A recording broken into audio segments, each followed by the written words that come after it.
आज का जो लाइव है उसमें मुझे आपसे एक अपील करनी है। आप जानते हैं पिछले कुछ दिनों में क्या हुआ, इस बात को आप मुझसे बेहतर जानते हैं। मैं उस हालात में भी नहीं था, लेकिन आपने हर तरह की परिस्थितियों को अपने करीब से देखा। जैसा मैंने पहले कहा, मेरे पास यही एक माध्यम है अपनी बात आपको ईमानदारी तक पहुंचाने के लिए, क्योंकि अगर मैं किसी मीडिया या उसके जरिए भी रखता हूं बात, तो सारी बातें नहीं आ पाती। उनको अपनी तरह से जो चीज़ें लगता है कि नहीं आगे भेजनी, वो डिलीवर नहीं हो पाती। लेकिन मेरा फेसबुक पेज एक ऐसा पेज है कि यहाँ से मैं अपनी एक एक बात आपके बीच रख सकता हूँ। आपने देखा कि 28 तारीख को क्या हुआ, किस तरह से आपकी आवाज़ को कुचलने का प्रयास किया गया, किस तरह से आपकी आवाज़ को दबाने का प्रयास किया, किस तरह से जो उम्मीदें आपने संघर्ष से पैदा की उनको ख़त्म करने का प्रयास किया। शायद वो ये नहीं जानते कि एक चंद्रशेखर के जाने से उम्मीदें नहीं ख़त्म हो सकती है। आज तो हज़ारों चंद्रशेखर हैं देश के विभिन्न कोनों में, अलग अलग प्रदेशों में, जो अन्याय अत्याचार के खिलाफ आवाज़ उठा रहे हैं। और आज हम पे भारत का सबसे बड़ा संगठन भीम आर्मी और महापुरुषों के आंदोलन को कामयाब करने के लिए राजनीतिक रूप से आज़ाद समाज पार्टी नाम का आंदोलन भी है। सम्मानित साथियों, आप लोगों की प्यार, माँ बहनों के आशीर्वाद, बुजुर्गों के आशीर्वाद से मैं स्वस्थ हूँ। जख्म काफ़ी हिस्सा भर चुका है, एक हिस्सा भरना बाकी है। आप जानते हैं, अगर विरोधियों का बस चले तो मेरे छोटे छोटे टुकड़े काट के जो है ना, आप लोगों के सामने चौराहे पे कहीं गिरे कि आपका मनोबल टूट जाए। आप इस बात को बेहतर जानते हैं कि कांटे से ज़्यादा चुभता हूँ मैं, तलवार की नोक से ज़्यादा चुभता हूँ उन लोगों को। उसका एकमात्र कारण ये है कि मैंने उनका कोई बहुत बड़ा कोई मैंने अहित नहीं किया, कुछ इस तरह का उनको अपमानित नहीं किया। लेकिन हाँ, उन्होंने जो अधिकार आपके कब्जा रखे हैं, वो जो अन्याय सदियों से करते आए हैं, मैं उस अन्याय के खिलाफ समाज को जागरूक कर रहा हूँ और शोषित वंचित समाज में भाईचारा पैदा कर रहा हूँ। मेरी आदत है कि मैं अन्याय के खिलाफ बोलता हूँ और सच के साथ खड़ा रहता हूँ। इसकी कीमत भी चुकानी पड़ रही है, लेकिन मैं पहला शख्स नहीं हूँ जिसके साथ इस तरह के हालात बने। इस देश में तो जिन लोगों ने भी परिवर्तन का आंदोलन चलाया, उनको इस तरह की मुसीबतों का सामना करना पड़ा, और मेरे बाद भी जो लोग चलाएंगे उनको भी करना पड़ेगा। हम ये जो आंदोलन चला रहे हैं, ये आंदोलन स्वाभिमान सम्मान का आंदोलन है। ये बुनियादी अधिकार सुविधाओं के लिए समाज को तैयार करने का आंदोलन, जागरूक करने का आंदोलन है। इससे कुछ लोगों की दीवारें तो हिलेंगी, स्पेशली उन लोगों की जिन्होंने किसान का, मेरे नौजवान, महिलाओं, किसानों के अधिकार छीन रखे हैं, मजदूरों के अधिकार छीन रखे हैं। उनकी तो जड़ें हिलनी स्वाभाविक है।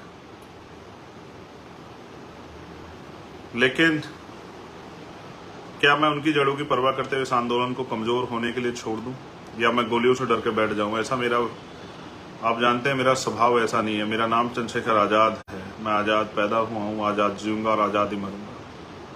दुश्मन की कोई गोली, तोप भी मेरा हौसला नहीं कमजोर कर सकती। अच्छी बात है कि आज हम पे बहुत सारी लीडरशिप है, बहुत सारे लीडर हैं जो एक विधानसभा से लेके, आम गांव से लेके ब्लॉक, तहसील, विधानसभा, जिला, मंडल, जोन, प्रदेश और राष्ट्रीय स्तर पे आज हम पे लीडरशिप है। इसलिए मुझे इस बात का भय नहीं कि मुझे कुछ हो जाएगा तो आंदोलन रुक जाएगा। लेकिन ये गोली एक संदेश है आप लोगों के नाम कि अगर आप सीबीआई से आप नहीं डरते, ईडी से नहीं डरते, इनकम टैक्स से नहीं डरते, आप झूठे मुकदमों से, जेल से नहीं डरते, तो सत्ता के पास एक ही रास्ता है कि वो हत्या करा के गोलियों से जो है हमें हमारे काम से रोक दे। लेकिन सत्ता को ये एहसास नहीं है कि वो अपने आप को कुदरत समझ बैठे हैं कि ना वो जीवन दे सकते हैं, ना वो जीवन ले सकते हैं। जीवन भी कुदरत ने दिया है और जीवन भी वही लेंगे। तो जब तक जीवन है तब तक अपने नाम के विपरीत काम करूं, ये मैंने सीखा नहीं है। लेकिन आज मेरी अपील आपसे इसलिए है क्योंकि आप जानते हैं कि 21 जुलाई को भीम आर्मी का स्थापना दिवस होता है। और 21 जुलाई से, जब से भीम आर्मी को हमने शुरू किया था 2015 से, और आज जो है, जब इतना समय हो गया है, तो भीम आर्मी की जड़ें बहुत गहरी हो गई हैं।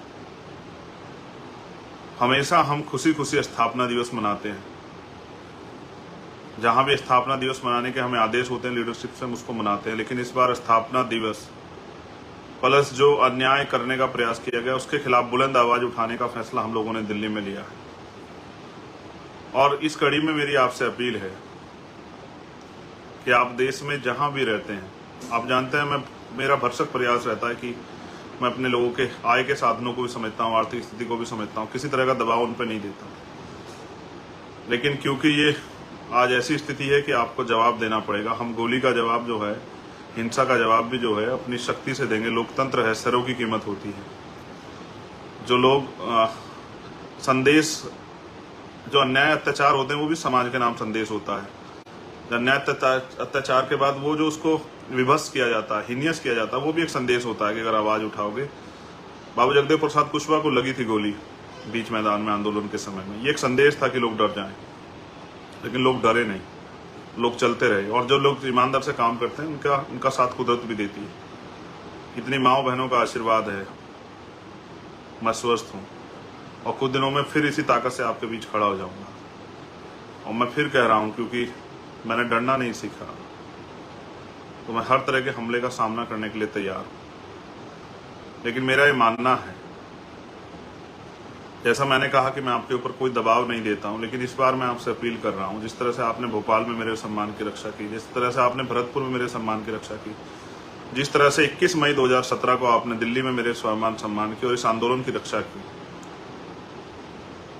अन्याय खिलाफ लड़ने वाली आवाज की रक्षा की। मुझे पता है मौसम खराब हो सकता है, मुझे पता है कि ट्रेनें रद्द की जा सकती है, मुझे पता है कि और तमाम तरह की मुसीबतें खड़ी की जा सकती हैं, लेकिन मुझे ये भी पता है कि बाबा साहब अम्बेडकर, फूले, साहू, पेरियार, मान्यवर काशीराम साहब को प्यार करने वाले लोग, उनका रास्ता कोई आंधी तूफान नहीं रोक सकती। मैं आपसे अपील करूंगा, चाहे लाख मुसीबतें आए, 21 जुलाई 2017 को मैं आपका 2023 को मैं आपका इंतजार करूंगा जंतर मंतर। ये मैंने भी एक कमेरी माँ की कोख से जन्म लिया है। ये लड़ाई कमेरा बनाम लुटेरा की है। एक तरफ वो लोग हैं जो कमजोरों के अधिकार छीन के, जिनको 75 साल बाद भी आज़ादी के हम इंसान नहीं नजर आते, जिनको तकलीफ नहीं होती अन्याय अत्याचार जुल्म जाति करते हुए, माँ बहनों के सम्मान के साथ खिलवाड़ करते हुए, हमें जाति के आधार पर नीचा दिखाते हुए, धर्म के आधार पर नीचा दिखाते हुए, देश का जो 85% समाज है, जो दलित है, आदिवासी है, पिछड़ा है, अल्पसंख्यक है, वो सब कमेरा समाज है जो अपनी मेहनत के दम पे जिंदा है। और वो कमेरा समाज इस लुटेरे समाज के आगे बेबस है। लेकिन मैं समझता हूं महापुरुषों ने इतना जो है संघर्ष किया है कि अब ये बेबसी खत्म होनी चाहिए। तो मैं ये समझता हूं, मेरा ये मानना भी है कि आज तक आपने मुझे कमजोर नहीं पड़ने दिया, आज तक आपने मेरे स्वाभिमान सम्मान की रक्षा की। मेरी आवाज बहुत दूर तक जाएगी, क्योंकि मैं जानता हूं इस पेज पे तो 12-13 देशों के लोग जुड़े हुए हैं, लेकिन स्पेशली जहां तक मुझे आवाज पहुंचानी है अपनी माओ, बहनों, बच्चियों, नौजवान साथियों, भाइयों, बुजुर्गों तक, जिनका खून में जिन्होंने मुझे सींचा है, वो मेरे साथी जो मुझसे मिलने आना चाहते थे लेकिन मेरे घर से आने के बाद मुझसे मिल नहीं पाए, जो मुझसे प्यार करते हैं, जिन्होंने 7 दिन, जो रात को 3-3 बजे तक मुझसे मिलने आ रहे थे, जिन्होंने हमेशा मेरा हौसला बढ़ाया, मैं उस अपने पूरे बहुजन समाज से अपील करूंगा कि वो आए 21 तारीख को। आप जानते हैं किस तरह सरकार झूठे कानून बना के किसानों के साथ, अल्पसंख्यकों के साथ किस तरह का अन्याय कर रही है। आपने महिला पहलवानों वाला मामला देखा, जब हम उसको लड़ रहे थे तो बहुत लोग हमारे मजाक बना रहे थे, ये भी महिला पहलवानों के ऊपर भी आरोप लगा रहे थे, उनके भी चरित्र हनन कर रहे थे। आज चार्जशीट लिखी तो सबके मुंह बंद हो गए हैं, और जो बड़ी बड़ी बातें कर रहे थे उन पर भी जवाब नहीं बन पा रहा। मैंने हमेशा अन्याय के खिलाफ लड़ाई लड़ी है, कोई अन्याय हो, किसी के साथ भी अन्याय हो। मेरा ये मानना है कि उन माओं के आशीर्वाद से आज मैं सुरक्षित हूँ, लेकिन मेरा ये भी मानना है कि वो सब लोग मुझे आशीर्वाद देने, और इस आंदोलन में, क्योंकि लोकतंत्र है, अपने आखिरी कार्यकर्ता की सुरक्षा भी हमें करनी। जैसा मैंने आपको कहा, मेरे आज भी याद है जो 21 मई 2017 का आंदोलन था, आप लोगों ने इतनी ताकत दिखाई थी कि सरकार की जड़ें हिल गई। लोकतंत्र है ये, इतनी बड़ी 85% बहुजन समाज की आबादी को इग्नोर नहीं किया जा सकता। वो मेरा इनकाउंटर करना चाहते थे, उनकी हैसियत नहीं पड़ी मुझे छूने की, बे कहने की।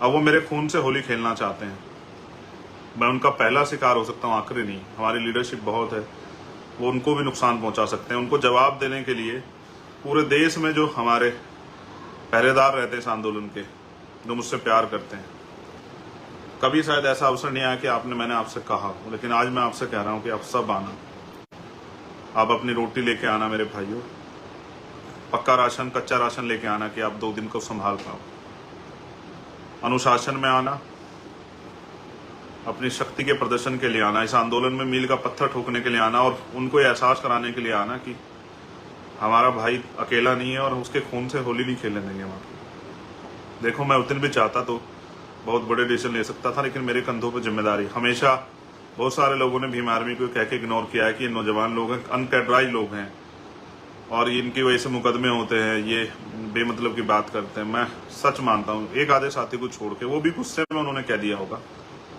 लेकिन जिस तरह का परिचय इस बार आपने दिया, आपने मुझे गर्व करने के लिए मजबूर कर दिया। मुझे, मेरा दिल जो है जीत लिया आपने कि आपने पूरे देश में ज्ञापन दिया, लेकिन किसी भी तरह की कोई हिंसा और कोई गुस्से की खबर नहीं आई। इससे स्पष्ट होता है कि आज हमारा संगठन कितना कैडराइज है। पूरे देश में लाखों लोगों ने ज्ञापन दिए, हमारे बहुजन समाज के सभी लोगों ने, मुस्लिम भाइयों ने, गुजर भाइयों ने, जाट भाइयों ने, सिख भाइयों ने, सब लोगों ने ज्ञापन दिए। स्पेशली जिस समाज में मैं पिछड़े दलित समाज में पैदा हुआ, पाल, प्रजापति, कश्यप, निशा, सैन, जैन, बुद्धिस्ट, ईसाई, सब समाज के लोगों ने, दलित समाज के लोगों ने भी ज्ञापन दिए, सब जगह पे ज्ञापन दिए और ये कहा कि नहीं, हम अपने भाई के साथ हुए अन्याय के लिए जो है मांगे करते हैं। देखो, आपने देखा, मैं पहलवानों वाली प्रकरण को एक बार जरा आपके सामने रखता हूँ। सब लोगों ने मजाक बनाया, सब लोग हंस रहे थे, विपक्ष के में भी कुछ लोग शामिल नहीं हो पा रहे थे, सरकार के लोग मजाक बना रहे थे, लेकिन अंत क्या हुआ? खुला ना, आपने देखा किस तरह से एक ताकतवर व्यक्ति ने देश की उन बेटियों को नोचने का काम किया जिन्होंने देश का गौरव बढ़ाया। और अब भी इस घटना में जब इसकी सीबीआई जांच होगी, आप देखना बहुत सारे सफेद पोस्ट खुलेंगे। विपक्ष पक्ष के बहुत सारे लोग ऐसे होंगे जो चाहते हैं कि चंद्रशेखर कल का सूर्य ना देखे। सच है, मैं कल का सूर्य नहीं देख पाऊंगा, लेकिन वो तब होगा जिस दिन मेरा समाज मेरा साथ नहीं देगा। जो जहां भी रहता है, जिस भी प्रदेश में रहता है, हमेशा से सहारनपुर, मुजफ्फरनगर, मेरठ, गाजियाबाद, हापुड़, नोएडा, बुलंदशहर, बिजनौर जो मेरी कर्म भूमि है आज, मुरादाबाद, संभल, तमाम जो है वेस्ट यूपी, आगरा, अलीगढ़, बदायूं, हाथरस, मथुरा और पूर्वांचल का वो क्षेत्र जहाँ स्वाभिमानी और संघर्षशील जो इस आंदोलन के पहरेदार रहते हैं, चाहे वो आजमगढ़ हो, अंबेडकर नगर हो, बलिया हो, जौनपुर हो, गोरखपुर हो, सिद्धार्थ नगर हो, अयोध्या हो, मैं अपने सब भाइयों से अपील करूंगा जिन्होंने मुझे यहाँ तक लाके खड़ा किया, एक गरीब प्राइमरी स्कूल के हेडमास्टर के बेटे को, एक गरीब माँ के बेटे को, अपने भाई को, वो इस स्वाभिमान सम्मान की लड़ाई में आहुति देने के लिए अपनी जो पहरेदारी वो कर रहे हैं समाज की, वो पहरेदारी दिखाने के लिए वो जरूर आएंगे। मुझे नहीं पता आप कैसे पहुंच पाओगे, ये आपको तय करना है। मेरे पास देने के लिए आपको ऐसा कुछ साधन नहीं है अभी मेरे पास कि मैं आपको गाड़ी उपलब्ध करा दूं, खाना पहुंचा दूं, टिकट दे दूं। सच आप जानते हैं कि ये सब चीजें मेरे पास नहीं। मेरे पास एक ही चीज है जो आप जानते हैं, कभी मैंने आपके स्वाभिमान सम्मान से किसी को खेलने नहीं दिया और मैंने हमेशा आगे बढ़ के आपकी लड़ाई लड़ी है और मैंने कभी आपको कमजोर नहीं पड़ने दिया। आपकी मुझे आशा विश्वास है कि आप भी 21 जुलाई को, चाहे आंधी आए तूफान, आप भी इस सम्मान की रक्षा करोगे। देखो, मैंने एक चीज हमेशा गुरुओं को पढ़ता रहता हूँ। सतगुरु रविदास जी महाराज कहते हैं, पराधीनता पाप है, जान ले उर्मीत। रविदास पराधीन को से कौन करे सुप्रीत। वो कहते हैं पराधीनता यानी कि गुलामी पाप है, जान ले उर्मीत। आप सब लोगों को जानना चाहिए गुलामी पाप है। वो चाहते हैं कि हम गुलामी जैसा जीवन इस देश में जिए। वो कहते हैं रविदास पराधीन से, रविदास गुलाम से कौन करेगा प्रीत। वो चाहते हैं कि हम इस देश के बहुजन समाज के लोग गुलामों जैसा जीवन जिए। वो चाहते हैं कि हम लोग जो हैं हक अधिकार के बिना जिए, उनके मोहताज होकर जिए, हाथ फैला के जिए। ये हमने सीखा ही नहीं है, कभी हमारे महापुरुषों ने सिखाया नहीं। तो मैं आपसे अपील करूंगा कि आप आएं और पूरी ताकत से आएं, इस विश्वास के साथ आएं कि हमें समाज का जो मनोबल उन्होंने गिराने का प्रयास किया, वो मनोबल बढ़ाना है और ये जवाब देना है कि अब हम किसी भी कीमत में पीछे नहीं हटेंगे। भारतीय संविधान की रक्षा, उसको लागू कराने के लिए हम लोग संकल्पित हैं। मैं जानता हूं उड़ीसा हो, झारखंड हो, छत्तीसगढ़ हो, बंगाल हो, असम हो, बिहार हो, महाराष्ट्र हो, कर्नाटका हो, तेलंगाना हो, दिल्ली हो, यूपी हो, हरियाणा हो, पंजाब हो, कश्मीर हो, उत्तराखंड हो, मध्य प्रदेश हो, राजस्थान हो, सब जगह पे हमारे लोगों में तकलीफ है, बेचैनी है। मगर उस तकलीफ बेचैनी को मजबूत करने का जिम्मा भी आपके ऊपर है कि वो तकलीफ बेचैनी कम हो। इसलिए मैं आपसे अपील करूंगा कि 21 जुलाई 2023 हिम आर्मी के स्थापना दिन जो विरोध प्रदर्शन हमने रखा है अपनी मांगों को लेके, जिस तरह से सरकार में बैठे लोग हमला कर रहे हैं सरकारी एजेंसियों के द्वारा, झूठे मुकदमे लगा के, और अब वो हत्या तक करने को, उनको जवाब देने के लिए आप जरूर आए। याद रखें, ये स्वाभिमान सम्मान का आंदोलन है और हमारे महापुरुषों ने हमें पूंछ बनना नहीं सिखाया। ये मूंछ की लड़ाई, ये पूंछ की लड़ाई नहीं है। आप जानते हैं पूंछ कहाँ लगती है, पूंछ कितनी भी लंबी क्यों ना हो, लेकिन उसकी हैसियत क्या होती है। ये स्वाभिमान सम्मान हक अधिकार की लड़ाई है। कोई बीजेपी की पूंछ बना हुआ, कोई किसी की पूंछ बना हुआ, हमें किसी की पूंछ नहीं बनना है। हमें महापुरुषों के आंदोलन को विरोधियों के सहारे के बजाय अपने समाज के सहारे आगे बढ़ाना, बहुजन समाज के सहारे। तो आप सबके कंधों पर जिम्मेदारी है। कोई आपका निमंत्रण नहीं है, कोई आपको बुलावा नहीं भेज सकता हूँ, फोन नहीं कर पाऊंगा सब लोगों को, लेकिन हाँ सच है कि 21 तारीख को जंतर मंतर पे आपका इंतजार करूंगा। बहुत प्रयास होंगे, रोका जाएगा, मैंने कहा ट्रेन रोक दी जाएगी, धारा 144 लगाई जाएगी, आपके क्षेत्रों में नोटिस भेजे जाएंगे, सब कुछ भेजा जाएगा, लेकिन याद रखना कि आपका खून, आपका भाई आपका इंतजार करेगा। और मेरा ये मानना है, कभी आपने मुझे अकेला नहीं छोड़ा विरोधियों के हाथों जो है मरने के लिए। इस बार भी आप जो है इस अन्याय का जवाब देने के लिए आएंगे। जितने ज्यादा लोगों तक पहुंच पाऊं उनसे प्रयास करूंगा बात कर। जिनको ना पहुंच पाऊं वो समझना कि सीधा वो मुझसे दिल से जुड़े हुए। 21 तारीख में आए, अनुशासन में आए, ये तय करके आए कि सुबह 10 बजे पहुंचना और शाम के टाइम 5 बजे तक आपको रहना ही रहना है वहाँ। जिसको जहां जगह मिले वो वहीं बैठ जाए। मैंने कहा मैं आपको भोजन भी अवेलेबल नहीं करा पाऊंगा। हाँ, मैं आपको रोजी रोटी इस तरह से उस दिन नहीं करा पाऊंगा, लेकिन मैं विश्वास क्या कहता हूं, अगर आप लोग लंबे समय तक टिकने के लिए तैयार है तो देश के करोड़ों माओं के आंसू पूछने की, ये देश के हक वंचित समाज को, बहुजन समाज को रोटी कपड़ा मकान की गारंटी हम लोग आने वाले कल में देंगे।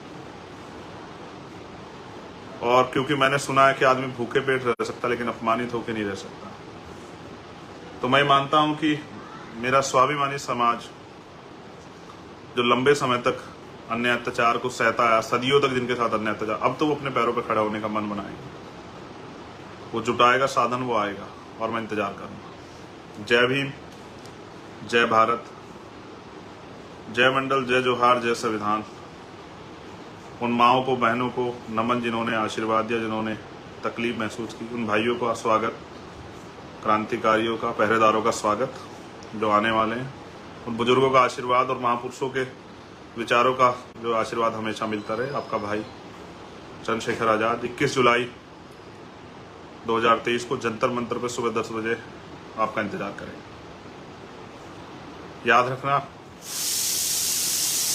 मैं मर सकता हूं लेकिन झुक नहीं सकता, ये आप याद रख लेना। और आप ये भी याद रखना कि मेरी जान जा सकती है लेकिन मैं आपके स्वाभिमान सम्मान को कमजोर नहीं पड़ने दूंगा।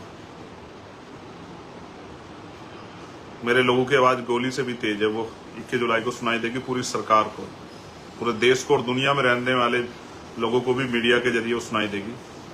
क्योंकि दिल्ली में दुनिया भर का मीडिया है, वो बताएगा कि यहाँ के बहुजनों ने आज़ादी का ऐलान कर दिया है, यहाँ के किसान कमेरों ने, मजदूरों ने हुंकार भरी है और अब वो गुलामी के जीवन से बाहर निकलना चाहते हैं। वो अंदर अंदर सुलग रहे हैं, क्या तो सरकार ये अन्याय करना बंद करे, वरना इन सरकारों की कुर्सी को उखाड़ फेंकने में वो ज़्यादा समय नहीं लगाएंगे। धन्यवाद। 21 जुलाई 2023 सुबह 10 बजे जंतर मंतर, दिल्ली।